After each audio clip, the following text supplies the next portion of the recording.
একসময় সেখানে একটি মা শূকর এবং তার ৩টি পিলেট ছিল। ৩ ভাই একই উচ্চতা, গোল, গোলাপি একই মজার লেজ সহ।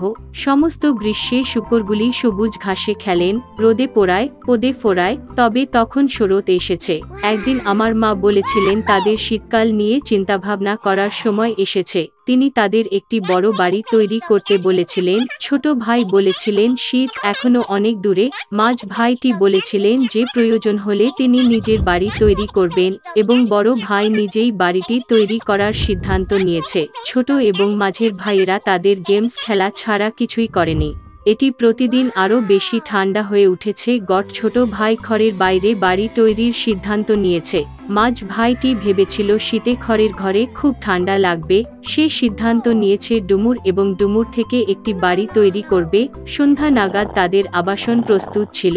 তারা নিজের উপর খুব গর্বিত ছিল এবং তাদের বিল্ডিংয়ের যথেষ্ট পরিমাণে অর্জন করতে পারেনি। এখন তারা মুক্ত ছিল এবং যা খুশি তাই করতে পারত। তারা তাদের বড় ভাইয়ের কাছে গিয়ে দেখার সিদ্ধান্ত নিয়েছে যে সে নিজের জন্য কী ধরনের বাড়ি তৈরি করেছিল। বড় ভাই নির্মাণে ব্যস্ত ছিলেন। তিনি পাথর প্রয়োগ করেছেন, মাটি গোজা এবং আস্তে আস্তে নিজেকে একটি নির্ভরযোগ্য, টেকসই বাড়ি তৈরি করেছেন। ছোট ভাইরা তাদের বড় ভাইকে কাজে পেয়েছিল। তিনি কী ধরনের দুর্গ তৈরি করছেন তা দেখে তারা খুব অবাক হয়েছিল। বড় ভাই শান্তভাবে কাজ চালিয়ে গেলেন। ছোট ও মাঝের ভাইরা তার বাড়িতে হাসি ঠাট্টা করতে লাগলো। তারা এতটাই আনন্দিত হয়েছিল যে তাদের চিৎকারটি লন জুড়ে অনেকটা প্রতিধ্বনিত হয়েছিল। বড় ভাই চুপ করে থাকতে বলল, কারণ নেকড়ে শুনতে পেল। ক্লাউড ছোট এবং মাঝের ভাইরা আরও বেশি আনন্দিত হয়েছিল। তারা সিদ্ধান্ত নিয়েছে যে বড় ভাইটি কেবল কাপুরুষ আর দুজন সাহসী ভাই বেড়াতে গেলেন। পথে তারা গান গেয়ে নাচতে লাগলো এবং তারা যখন বনে প্রবেশ করল তখন তারা এমন শব্দ করল যে তারা নেকড়ে গাছটিকে জাগিয়ে তুলেছিল যে পাইন গাছের নিচে ঘুমাচ্ছিল।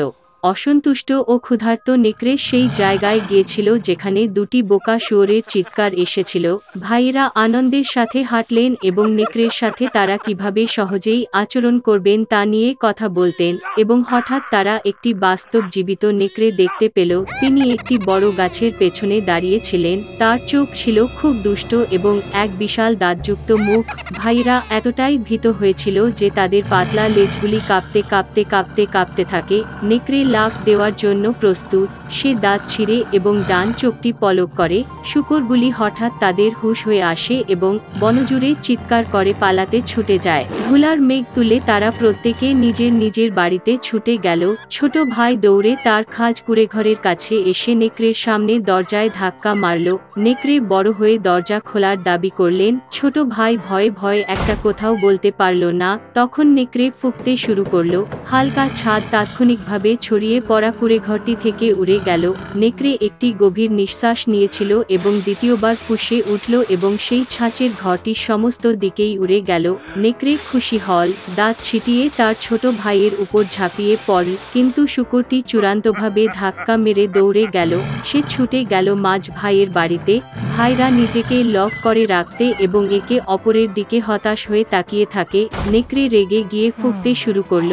বাড়িটা খানিকটা জিজ্ঞাসা করা। নেকড়েটি দ্বিতীয়, তৃতীয় এবং তারপরে চতুর্থ বার উড়ে গেল, তবে বাড়িটি তখনও দাঁড়িয়ে ছিল।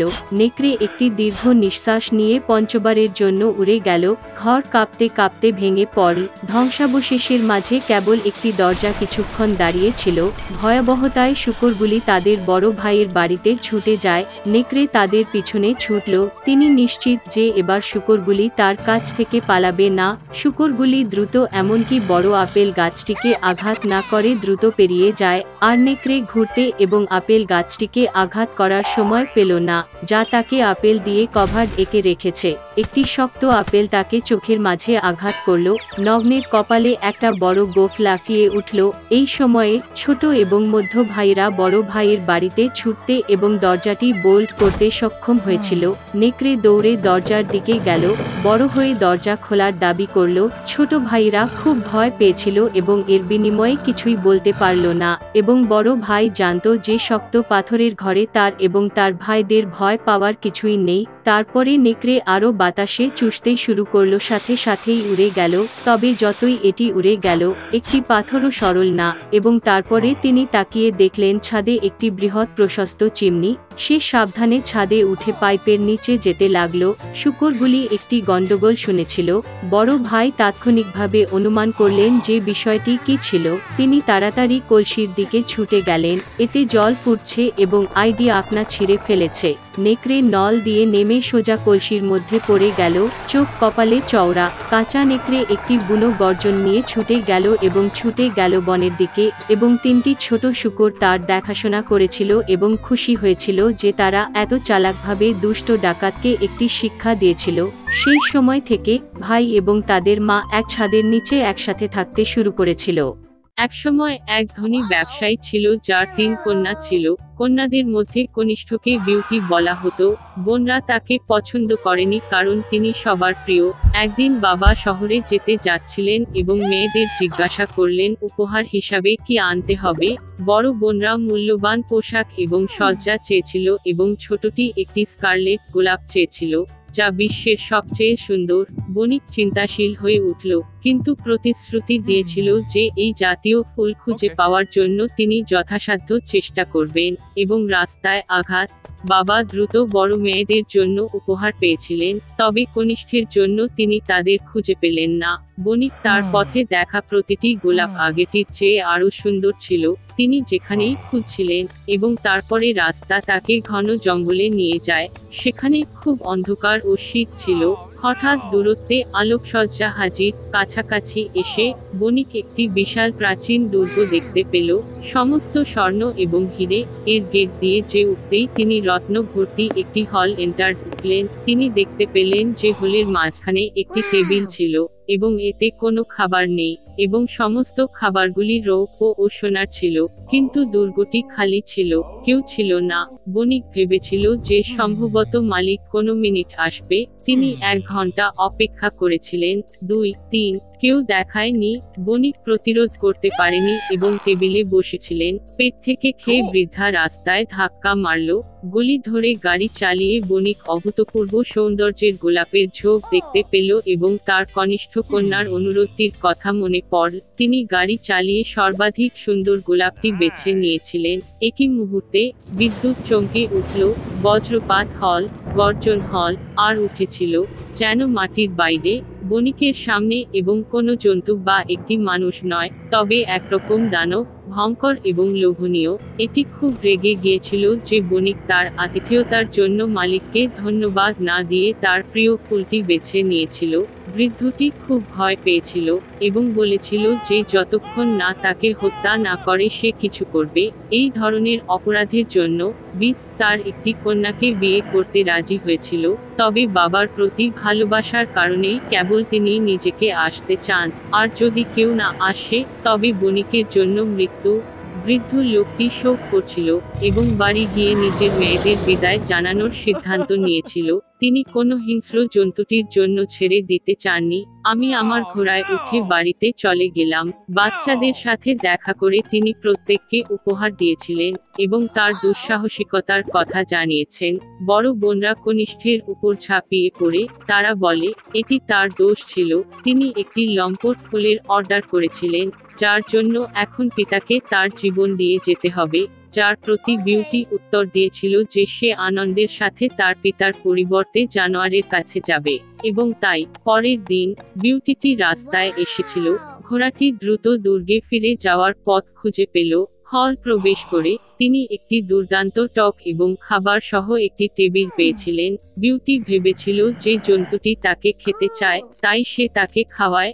রাতের খাবার খাওয়ার সাথে সাথেই গর্জন হল, আর এক ভয়ঙ্কর ও লোমশ দৈত্য হাজির, যেন মাটির নিচ থেকে, এবং বিস বিউটিকে বলেছিল যেহেতু সে নিজেই এখানে নিজের ইচ্ছামতো এসেছে, তার অর্থ হল তার মন ভালো, এবং তাই দৈত্যটিও তার প্রতি সদয় হবে। এবং এই শব্দগুলির সাথে বিস অদৃশ্য হয়ে গেল। সকালে ঘুম থেকে উঠে বিউটি হাঁটার সিদ্ধান্ত নিয়েছে। একটির ঘরে শিউকে তিনি টেবিলে একটি শিলালিপি দেখতে পেয়েছিলেন। বিউটি যা খুশি তাই করব। মেয়েটি ভেবেছিল যে সমস্ত দানবটি পরে দয়াবান, এবং সম্ভবত সে এটি খাবে না, তাই তারা দীর্ঘকাল বেঁচে ছিলেন। জন্তুটি বিউটিটির সাথে খুব ভালো আচরণ করে এবং তার সমস্ত ইচ্ছা পূরণ করে। একদিন মেয়েটি স্বপ্নে দেখেছিল যে তার বাবা অসুস্থ।